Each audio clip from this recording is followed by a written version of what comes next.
reference later. We're coming back into section 5.5 where we left off yesterday, which was on the half angles. But Mr. Che and I both decided that we're going to totally take out the product to sum and sum to product. So I'm going to go ahead and just delete these pages. Not only will you not have to memorize them, but we're also going to take them totally out of homework problems and test problems. Is that cool? Huh? No, we didn't write them yet. So it's okay. It was what we were going to cover today.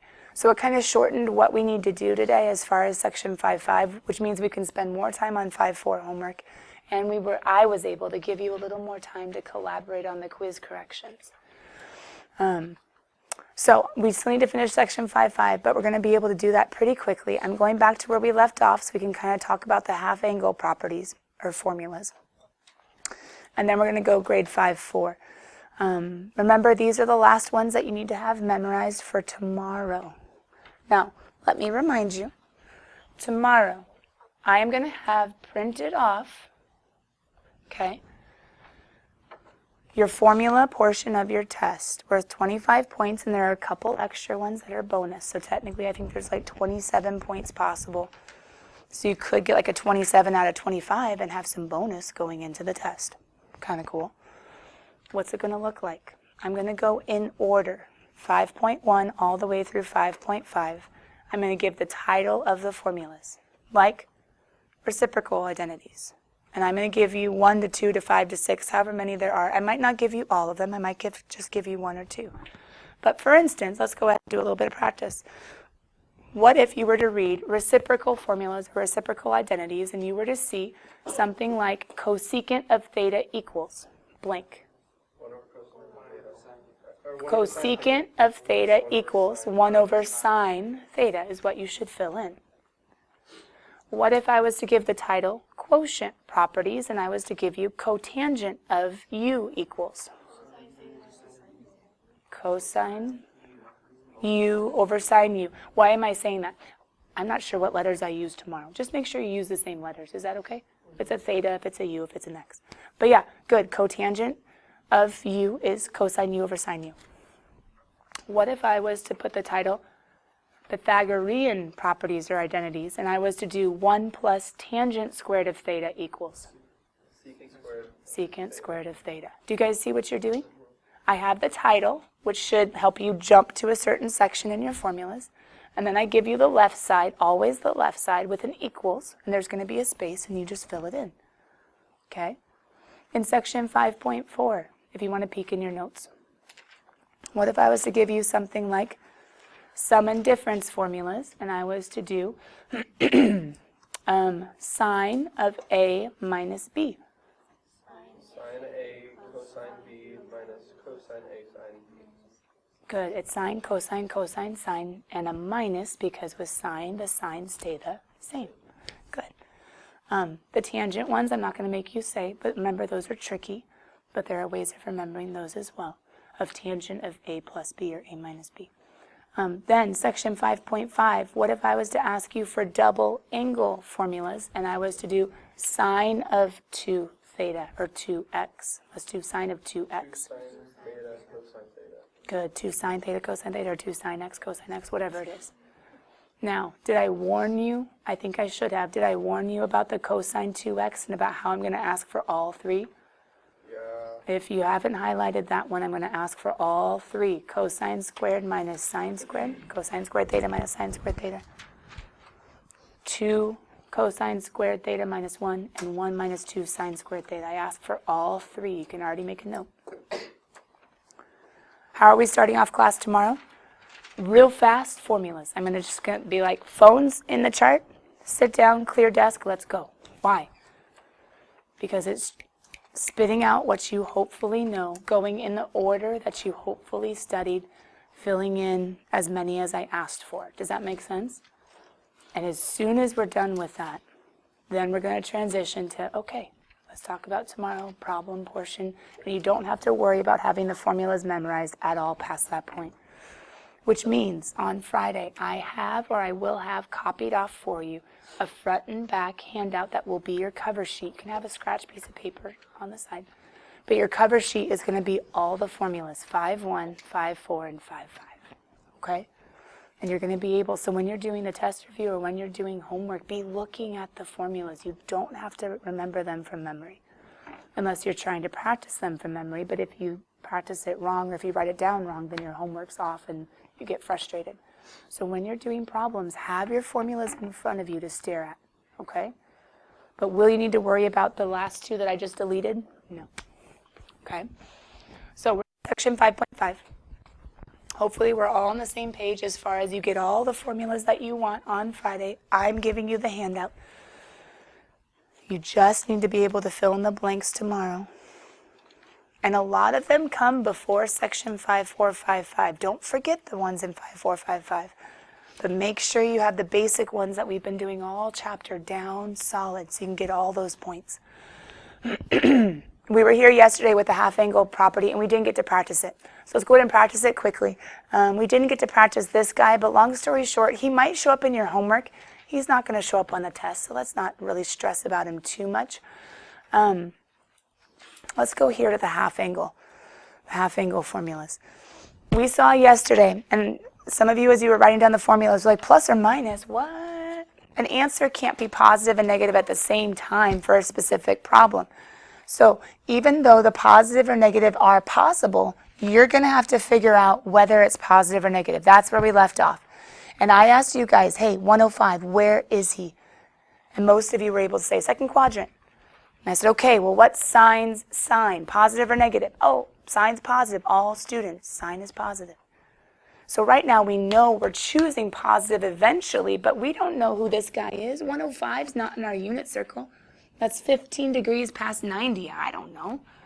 But I showed you guys really quickly, hey, guess what? He's 210 over 2. And that all of a sudden is like, wait, I know 210. Because 210 is down here, 30 degrees past 180. 210 has negative square root of 3 over 2 and negative 1/2 for sines and cosines. So all of a sudden, it became possible. We're going to go ahead and look at the half-angle property up here. I know it says plus or minus, but what do we already know we're going to do? Make it positive. So we're going to choose the positive square root of 1 minus. Who are we taking for our formula? The cosine is the x value. So 1 minus negative root 3 over 2 all over 2. 1 minus negative root 3 over 2.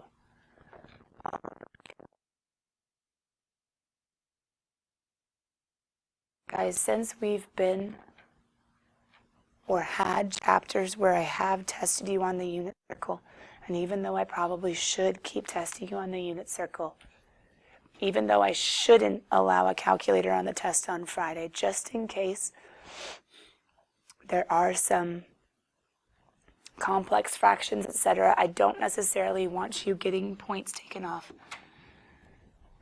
because of some of the basic math, multiplying, dividing, adding, subtracting. I will allow you to have a calculator on Friday, but you have to bring it, you have to remember it. So for instance, could you theoretically plug this into your calculator, get a decimal, and compare it to all the multiple choice answers? Yes. Would that take time? That's the dilemma. That's the dilemma. But it is maybe something where you're like, I don't know if I could simplify this. Let me move on to other problems and I'll come back.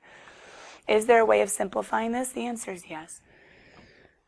Because when we go to plug in, maybe some of you are thinking my Uganda trick, how we could do the 2 over 2 to get rid of that nasty guy because he's stuck. You would have to remember to distribute 2, and you would get 2 minus, actually minus a negative, that's plus 2 root 3 all over 4. Wait a minute, don't the 2's cancel when you distribute to the second one? That was my bad. The 2's cancel. It should have just been plus root 3. I did my trick wrong. But you might be like, this is disgusting, except, do we know the square root of 4? So the nice thing is we can say the square root of 4 is 2 and just leave the square root in the numerator. Yeah, that's totally a possible thing. And we can't actually write it any nicer because of that big old plus and the whole killing a puppy trick that we can't distribute a square root. So these might get kind of nasty answers if you're doing it by hand. But in your calculator, couldn't you do square root of 2 plus and do another square root? Yeah, it'll work. It'll work, and you can get a nasty decimal. Matthew, go ahead, bud. How come the 2's cancel when you distribute the negative? Oh, because this is a 2 over 1. And so 2 times 1 is 2. That one's basic. This one, the whole reason for this trick is when I bring in my 2 over 1, the 2's cancel out. Yeah, or reduce away. Okay, that's an example of using the half angle trick, not the trick, sorry, the formulas. And just kind of a quick warning that you have to think about what's been given to you as to whether to make it positive or negative. And then you might have to think about that square root in the denominator. This one was nice, though, because square root of 4 we knew, so we were done. Guys, I've been having you write this in your notes and highlight it since section 5.4. What do you do when you're given a trig equal to a fraction? Triangle. Right? Are we remembering this? So on the test on Friday, when you see a trig equal to a fraction, always think, say it out loud, it'll help. When you see a trig fraction, yeah. But what are you going to label in this triangle? Pause. What quadrant according to this little qualification? 4. Uh-huh. Because it's between 3 pi over 2 and 2 pi. Make a triangle. So good. Joa. Who's negative 5 and who's 12? Good. Opposite over adjacent. So I can label my negative 5 over 12. Is this a perfect picture? No. Far from it, but oh well. It works. Could you in your calculator quickly, if on Friday, do square root of negative 5 squared plus 12 squared? Could you also remember it's a 5, 12? It's one of those special triangles that works out very nicely.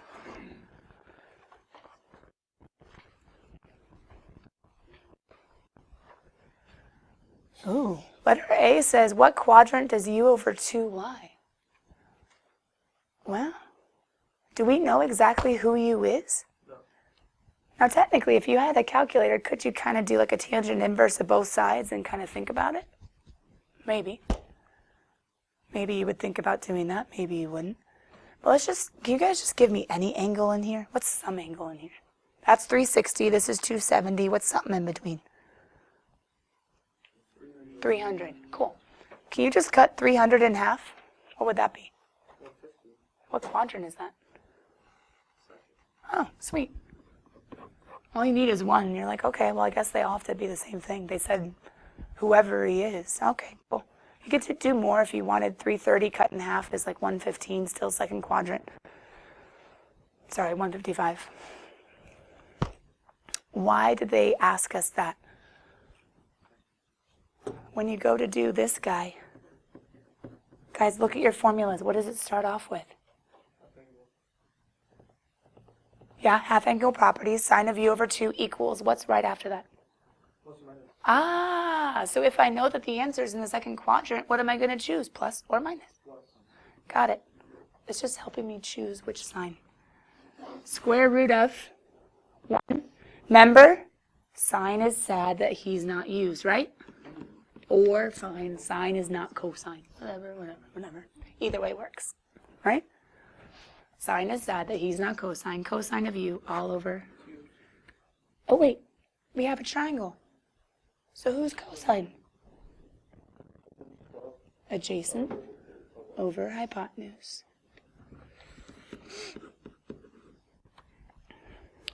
Could you plug that in, get a decimal, and compare it to all the decimal answers on the test?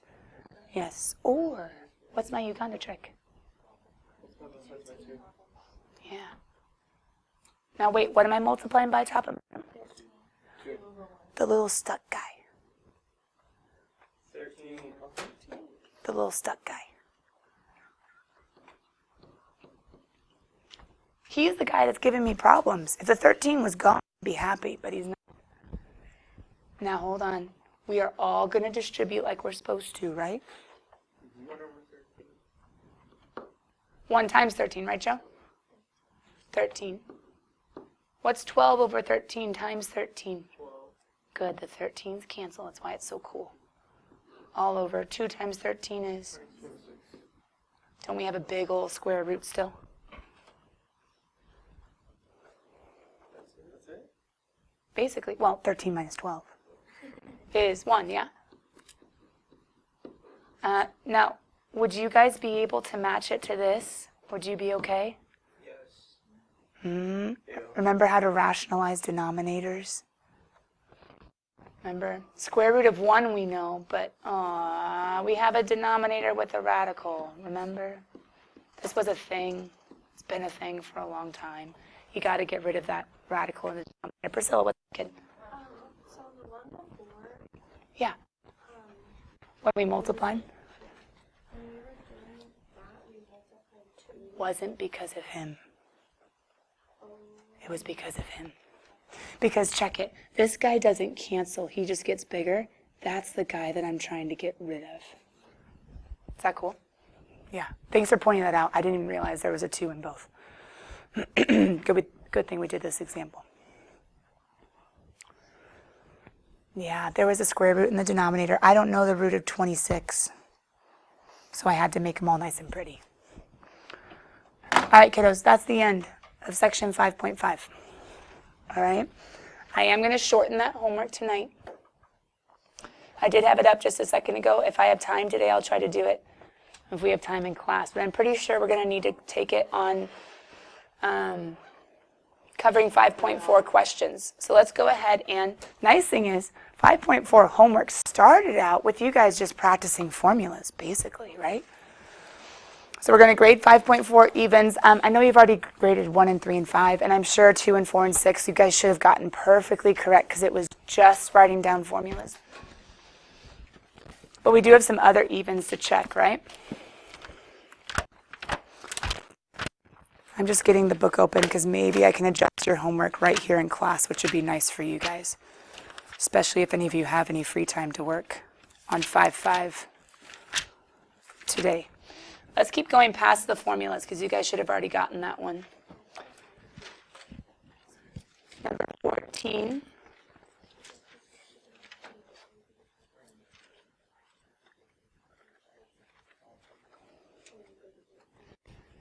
Number 14 had you guys plugging in for multiple ones. You were finding the sign. I'm sorry, the sine, the cosine. On the test, there's no way I'm going to give you one problem with so many parts. There's no way. But in homework, I wanted you to practice each variation because I'm not sure which one specifically I would put on the test. So there's no way I'd give you a big old one that required all 3. There's no way. But I would give you one of those. So I wanted you practicing them all. Real quick, if you want, you might want to make a little highlighted star right here, thinking about studying for Friday. Because let me show you one of the things I always have to take points off on a long answer on Friday. Huh? I see kids time and time again come down here and keep the sines and cosines. But that's impossible. Make a little note. The trig comes out, the ratio comes in. Make a little note, only numbers, no trig. Because for some reason, you know how you guys made a lot of mistakes on that 5152 quiz that I knew you were going to make? So many of you messed up the number 2. Either you subtracted things, or you distributed the square root, or you didn't go look at your identities, etc. So many of you guys made the mistakes I knew you would. So just pay attention for a second. The trig comes out as the ratios come in. It's just supposed to be a nice number. Now, is this a nice number? No, it's gross. There's square roots all over the place. So those of you guys that did root 2 over 4 minus root 6 over 4, you were right. You weren't wrong. They just decided to take out the 4 and take out the root 2. They just took out. It's another way of writing it. It could also be root 2 over 4 minus root 6 over 4. And that's another reason on the test I want you guys to have your calculator, because if you don't fully simplify it, I don't want you to get it wrong. I want you to maybe plug it in your calculator, get a decimal, and say, oh, hey, that one's the same as mine. must be letter C or B or A or D. I don't know. But does that make sense? Okay. You guys already checked number 30? Going backwards of a formula? If you're thinking towards the test, maybe not exactly this one. But I love the problems that make you go backwards in a formula. Doesn't it look so nice? It's so easy. Boom, done. This one, same thing. Look, go backwards of a formula. That's cosine sine. You'll have this on the test. You just have to go backwards with the formula and say, oh, yay, yay, yay, yay, I got it. This one was going forwards with the formula. And then using unit circle, trig comes out as the ratio comes in. Number 76 made you use your graphing calculator. I don't think on the test I did any ones that made you use your graphing calculator. You know how sometimes you're doing zeros and sometimes you're doing intersections. That's just giving you a chance to think about the graphs, but I don't think I gave you any ones that need you to graph anything. I don't think I gave you any ones that need you to graph anything. Are we okay? Oh, is that it? Oh, that wasn't too bad. Okay. Are there any of the evens that I have up right now that you guys want me to talk through? Sorry, I have a cold. When you talk all day with a cold, your voice just gets really bleh. 62? 63. Any evens? No, it's okay. It's okay. Tangent portion from 14. Evens. I'm going to go to the odds in 1 second. Okay, so let's do number 14, a tangent, and then 76. The tangent one, Matthew, remember, you need tangent u minus tangent v all over 1 plus tangent u tangent v. So when they pulled these out, each of these different ones from the unit circle, right, makes sense where those are coming from. Now the trick was simplifying. And we did one similar to this in, if I can get a picture of it. We did a simplifying like this in our notes because I know this makes it look so easy, and yet it's not. They're skipping a lot of work that your brains would probably have to do. Priscilla, does it make sense on this one why I would multiply by 3 over 3? Because who's the little stuck guy? You see him? Yeah. Remember, we have to do both to make it legal. Oh. 3's on top. I don't feel like so there's a square root 3 over 3 on Yeah. the top and a square root 3 over 3 on the bottom, but which one are you? Oh, I'm actually looking at both, and since they're both 3's, I'm good just to go with 3. If one was 3 and one was like 6, I would multiply by the common denominator. So I'd multiply by 6. Does that make sense? If it was a 4 instead, I would multiply by a 12. Whatever the common denominator would be, that's what I would do. But this one, since they're both 3, I just say, oh, sweet, let's do a 3. And that was a good way of wording it. You got there. And I end up with, Matthew, when I multiply, I just get root 3. Here, isn't that just 3? Here, 3. Here, root 3. Now, why do these two match? Who's stuck? We have to rationalize the denominator. Remember, they don't like square roots in the denominator? This is a skill from a couple chapters ago, or maybe last chapter. How do you get rid of a square root in the denominator? You have to multiply by the conjugate, sadly. But this is another reason why I'm letting you have your graphing calculator on Friday. You could plug this in, get a decimal, and that decimal would match. Does that make sense? But boil it, you do end up with, it's going to be kind of messy. That ends up being 3 minus 3. No, 9 minus 3 on the bottom. And on top you end up with, what do we got? 3 root 3 plus 3 root 3, 6 root 3, and then 9 minus 3, 12. Go. After you FOIL it. It's a 5-minute bell. It's been weird today. So then 9 6 goes into 12 2 times, and there's your negative 2 plus root 3. It was a messy one, I agree. 76, you guys had a couple. Oh, nice thing, Lauren. You're not going to have any graphing calculator ones on the test. So if you're okay just being like, get a graph and you're good, it was just get a graph with your y equals, and you're good. And then you guys had some odd questions, right? 63 and 71, let's start there. If I can get there. 63 was a T-proof, yeah? Yes. Okay.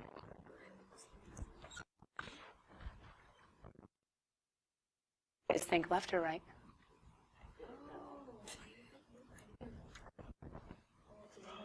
I think the left looks harder. Because don't we have composite arguments for this guy? I kind of think the left looks harder. This is the right problem, right? Okay. I'm going to actually make my T really long. Because here's what I see. I have formulas for both of these guys. Because this guy can become cocoa, change, sine, sine. And this guy is cocoa plus sine, sine. And I know it's nasty, but do you guys see it's an a minus b times an a plus b? It's a difference of squares. Yeah. So what Joe's telling us, my girls that are talking, shh, shh, shh, shh, shh, shh. Make it whispers if it's important. Otherwise, make it quiet if it's not. We get to use our difference of squares trick. So we end up with cosine squared x cosine squared y minus, because we're just skipping the foiling because the outer inner cancels, sine squared x sine squared y. Now you might be like, that doesn't match. But look at what you do have. I don't mind this guy. And I don't mind that guy. So what am I going to do with these guys? Why not make him the other guy?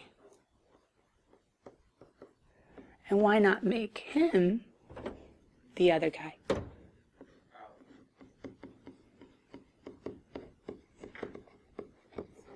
If you guys at this point distribute and distribute and combine like terms, you're good. Because two terms cancel and all that's left is cosine squared x minus sine squared y. I used properties. I looked at the end and said, who do I need? I got rid of everybody else with a formula. Does that kind of make sense? Distribute, things are going to cancel. Did things cancel? They should, because you're going to end up with a negative cosine squared x sine squared y. And then a positive cosine squared x sine squared. Means those two go away and all you have left is him. Ha! You guys also said 71, right? It's okay. Okay. Guys, your focus tonight is to study your formulas. That's first priority.